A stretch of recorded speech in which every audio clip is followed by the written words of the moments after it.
There's been a lot of controversy that's surrounded Charlie Sheen throughout his career. Today we're diving into some of the highs and many of the lows from his life. You're not going to believe some of the things that this guy was involved in. As we're diving into the video, I have my morning coffee. Thank you guys so much for subscribing to the channel. Now, let's dive in. Charlie Sheen's bomb tossing since the suspension of production of 2.5 Men last Thursday has gone largely unanswered by his targets at Warner Brothers Television studio. Okay, your passion is coming off as erratic. Right, well, you borrow my brain for 5 seconds and just be like, dude, can't handle it, unplug this bastard, yeah, because it fires in a way that is, I don't know, maybe not from this particular terrestrial realm. That's when Sheen went on a rampage on the radio. You sound like Thomas Jefferson. Well, I'm not Thomas Jefferson. He was a no, but I dare anyone to debate me on things. Debate me on AA right now. I have a disease, and I cured it with my brain, with my mind. I'm cured. I'm done. But it soon turned to hatred aimed directly at the show's co-creator, Chuck Lorre. That it's nothing outside of deplorable that a certain Chaim Levine, yeah, that's Chuck's real name, mistook this rock star for his own selfish exit strategy, bro. Last I checked, Chaim, I've spent, I think, close to the last decade, I don't know, effortlessly and magically converting your tin cans into pure gold. All right, so clearly you can already tell that there are moments throughout his life where he's seemed a bit unhinged, angry, and some would even say kooky or out there. This is because of many of the experiences that he had gone through throughout his career and throughout his life, which we're going to get into. Well, you've been warned, dude. Bring it.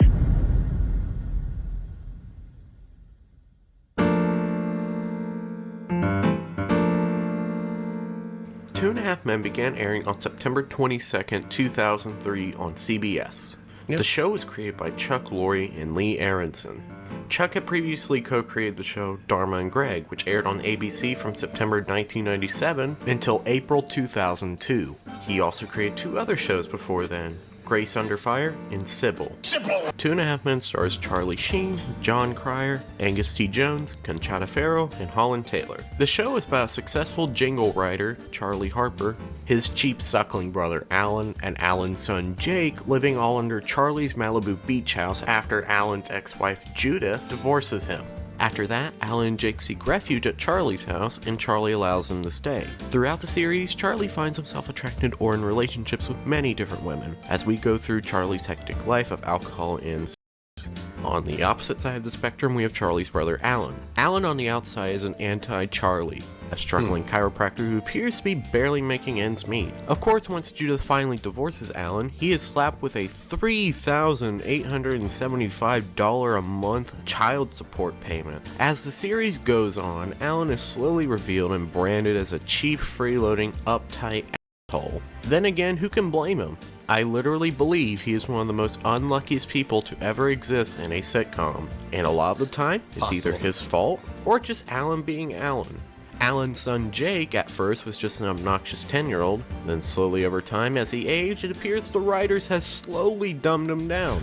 Now yeah, Two and a Half Men isn't for everybody. I mean, there could be someone out there who prefers Young Sheldon or The Big Bang Theory or any of the other shows he's created. But give it a try and see if it's your thing. I personally recommend it. I mean, it was a decent show. I was never like a massive fan of it, but if you ever tune in, it was good for a quick chuckle at least. At the moment, you can find it on NBC's streaming service Peacock. Yes, a CBS show produced by Warner Brothers on NBC streaming service. Or you can find it on IFC, TV Land, and Paramount Network if you have cable. Now, the thing I want to talk about is the infamous Charlie Sheen mental breakdown of 2011. Yes. Now, it's been over 10 years since he was winning. However, we will get to that in a little bit. Now, Charlie's been in Hollywood allegedly since 1973. According to IMDb, his first role was an uncredited role in Badlands, which actually stars Charlie's father, Martin. One of his standout roles happened in 1987 with the movie Platoon. The next year, he starred in another successful film, Wall Street.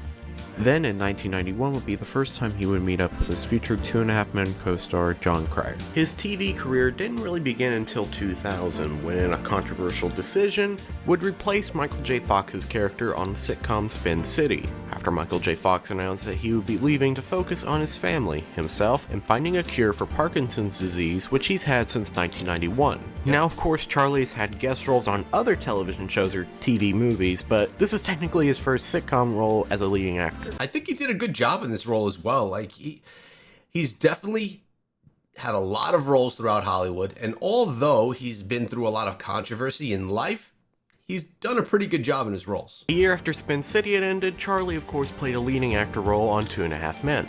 Now, Charlie for many years had suffered from alcohol and substance abuse. Yeah. In May of 1998, Charlie had suffered a severe stroke after overdosing on cocaine. After those events, he later entered a rehab clinic, which seemed not to help for long. Then, of course, you give in, check a news site, and read that your co-star, Carlos Irwin Estevez, has been arrested in Aspen, Colorado for spousal battery. Alarmed and freaked out, I texted him, "Dude, my thoughts are with you. If you need to talk, give a call. If you've got bigger problems, call me when you get back." Although it seemed pretty clear my friend and colleague wasn't sober anymore.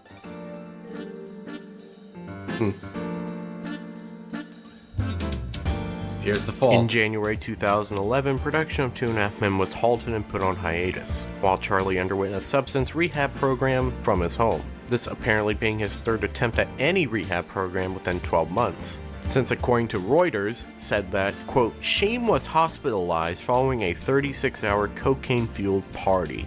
Back in October 2010, the NYPD had removed Charlie from his suite at the Plaza Hotel, after he reportedly caused about $7,000 in damages. It was also alleged that he was with pornographic actress Capri Anderson in the suite. This turned out to be true. According to Capri, she had said that Charlie was verbally abusive and terrified that he was going to injure her when Charlie went on his, quote, rampage. Apparently, according to the NYPD, Charlie had admitted to not only drinking but using cocaine on the day the event occurred. Charlie slowly over time worsened in physical and mental health. He appeared as a worse version of his own sitcom character.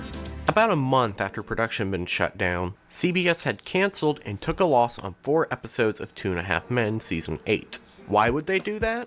Well, in reality, production was set to be resumed on the remaining 4 episodes for Season 8 of Two and a Half Men, until this happened. Why did you decide to basically unleash yourself here on this broadcast? Because I'm just, I don't know, why give an interview when you can leave a warning? If you love with violence and you hate with violence, there's nothing that can be questioned. And people say, oh, you know, you're going to work through your resentments. Yeah, no, I'm going to hang on to them, and they're going to fuel my attack. And they're going to fuel the battle cry of my deadly and dangerous secret and silent soldiers.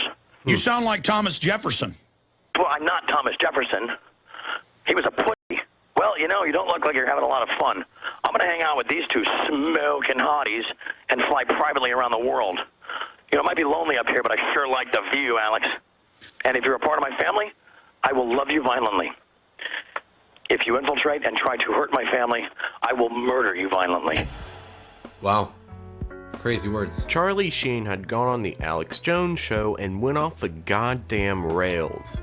He had gone off on the show's creator, Chuck Lorre, calling him a clown and a charlatan. Somewhere thrown in there, he boasted that he was an F-18, bro. Poetry at his fingertips with an army of, quote, Vatican assassin warlocks. He then, at some point, went on to call Alcoholics Anonymous a, quote, bootleg cult.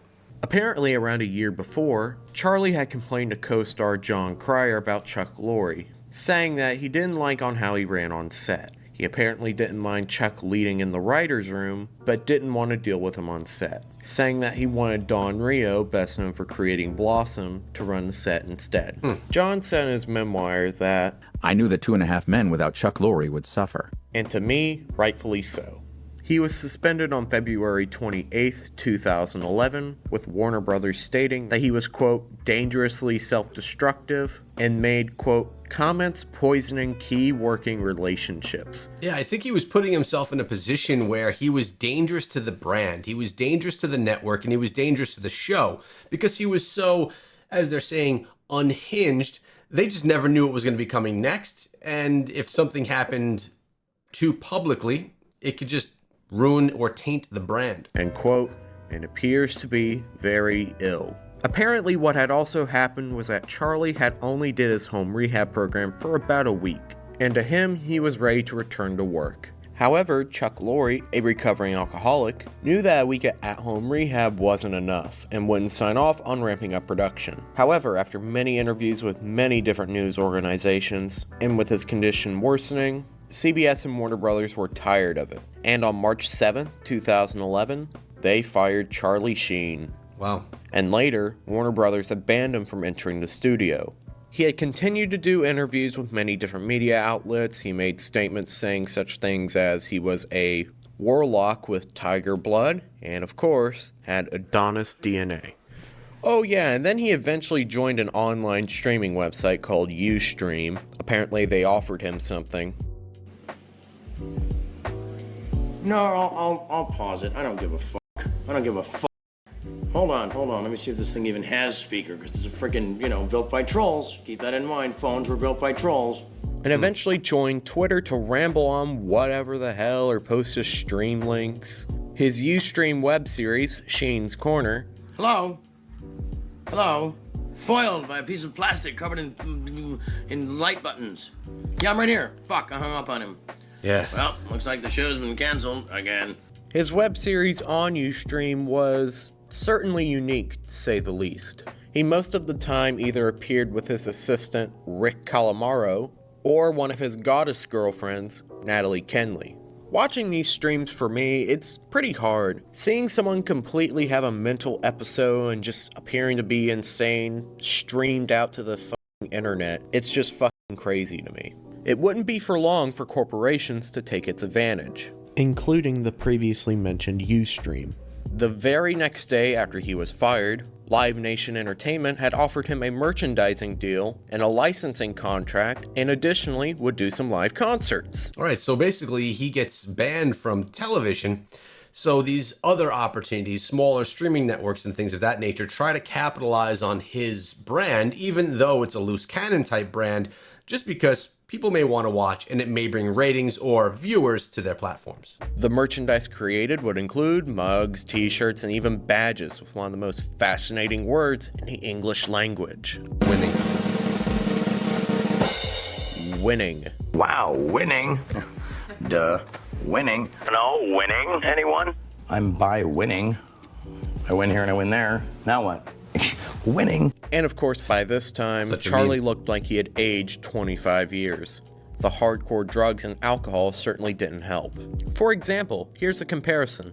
Here's a scene from an episode of 2.5 Men Season 7. And here's one from Season 8. Just a little off-topic note. There were some people out there who were genuinely concerned for Charlie. Those being the 2.5 Men cast, crew, or else. There were some people out there who didn't want to make fun of Charlie Sheen for doing whatever the hell he did on the internet. Some recognized that this was completely a mental episode. For example, former late night host Craig Ferguson. I liked how he took the situation. It's typical in late night to make fun of some stupid event or some stupid celebrity doing something stupid, and in certain situations, it can be funny. But in this case, this is completely different. In the 18th century, there was a mental hospital in London. It's been there for a very long time. It started as a priory in the 12th or 13th century. Anyway, it's called Bedlam. And what happened was, in the 18th century, people used to go along and pay money. They would pay a penny, and they would look through the peepholes of the cells, and they would look at the lunatics, and they would laugh at them. And they thought that laughing at the lunatics was fun, and they were willing to pay a penny for it. And I think people look at that now and they think, gosh, people were heartless and cruel back then. And I don't think they were heartless and cruel. They didn't know that mental illness isn't that funny. I freely admit I have done jokes about this stuff on this show. I mean, I'm a desperate man in a tight spot, and I have to do what I can to get through an hour of bad TV every night. But But I'm watching it now and I'm thinking, nope, stopping.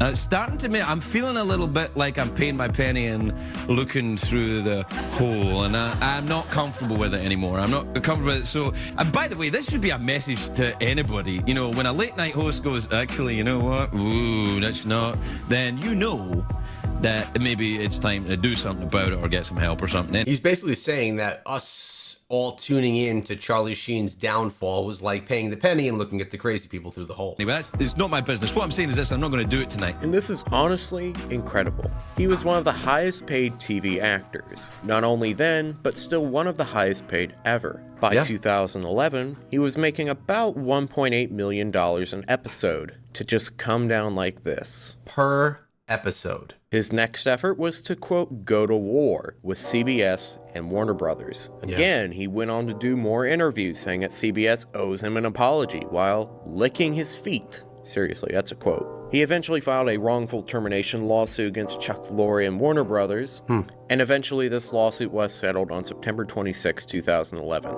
That same month, Charlie was presenting an award at the 2011 Emmys. Oh boy. Before he announced the award, he had something to say. Before I present Outstanding Lead Actor in a Comedy Series, my old category, I want to take a moment to get something off my chest and say a few words to everybody here from 2.5 Men. From the bottom of my heart. Oh, God.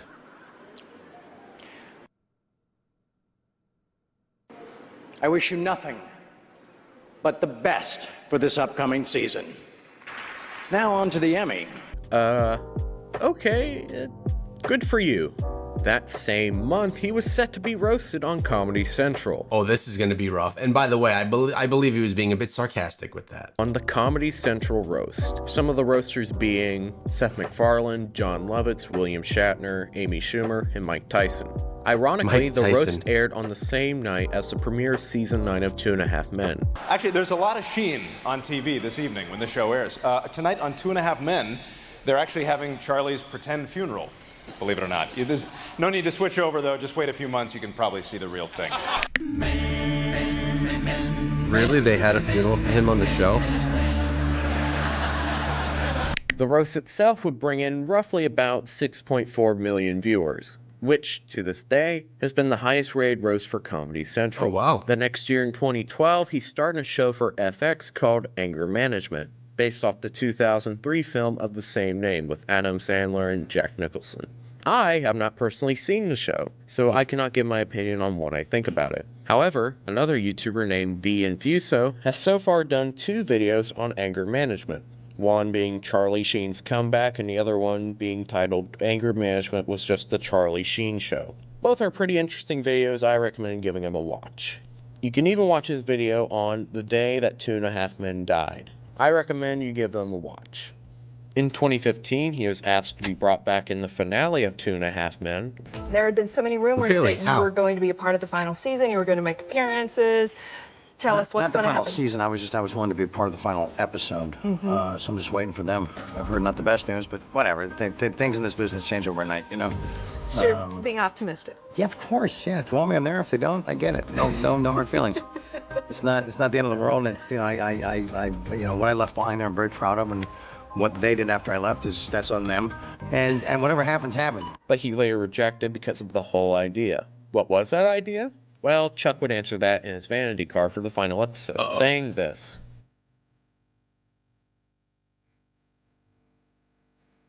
Charlie throughout the years had been in and out of controversies. For example, when his ex-wife Brooke Mueller attempted to file a restraining order against Charlie to keep him away from his kids, he tweeted out, @Brooke Mueller, "Happy B-Day, Brooke. Why don't you blow out this candle?"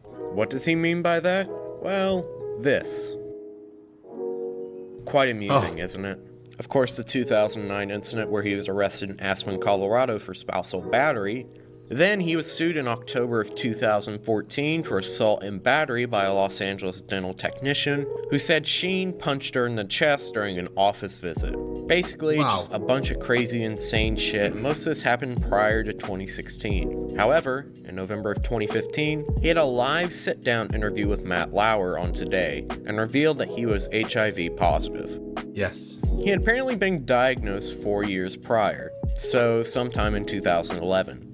God damn, a lot of shit happened in 2011. After this, it seemed Charlie got better in a way of cleaning up. And Martin, in a June 2021 interview on People, the TV show, he said that, quote, he's come back, thank heaven, and he's healthy, and he's working on a book now. Later adding, quote, he's very involved with his family, his children and grandchildren. It's got to be tough to, especially working in the same industry with your son, to have to see your son go through so many struggles and be looked at as a nut job from society and from everyone watching.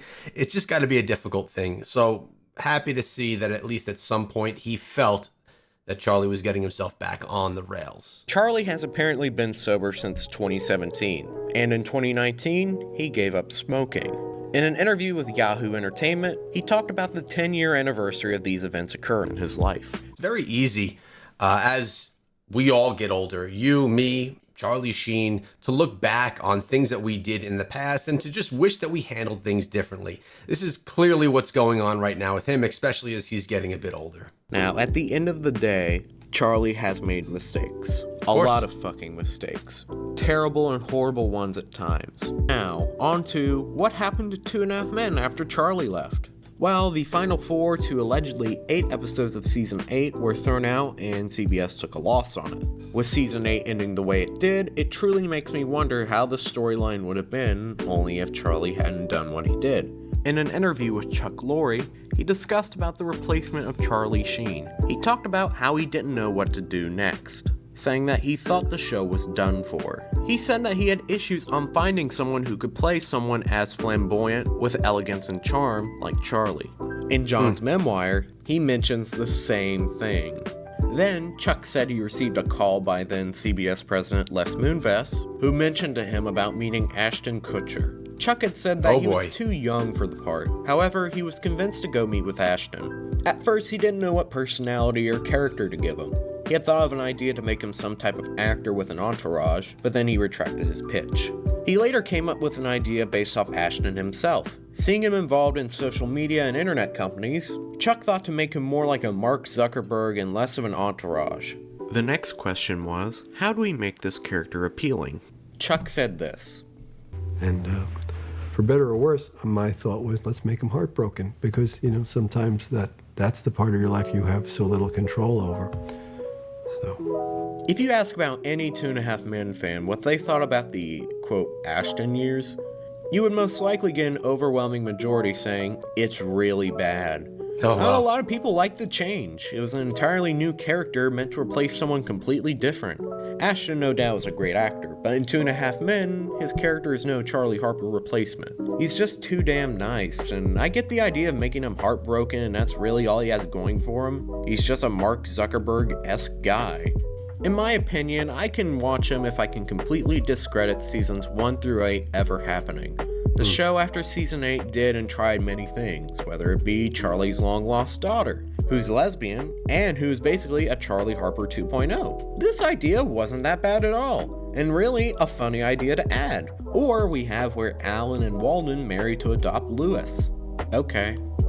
I would like to at some point rewatch the seasons 8 and onward until the final, since it has been a while since I fully watched them. And I guess I'll see what happens. Now, something that they didn't get into here, which is probably because it happened after the video was created, was Charlie Sheen coming out, mentioning that he was bisexual, that he'd had relationships with men, and all of that, which also led into him feeling as if he was hiding things and he couldn't be his true self, which definitely didn't also help his mental health or his drug use over the years. So do you think Charlie Sheen was a good guy who just got screwed up in the head because of Hollywood, the pressures, the drug use, and maybe the hiding of his true sexuality? Or do you think that he really isn't that great of a guy and doesn't deserve in any way to be praised? Thank you guys for watching, and you're gonna have to check out this documentary on 10 celebrities that Hollywood destroyed. I'll see you over there.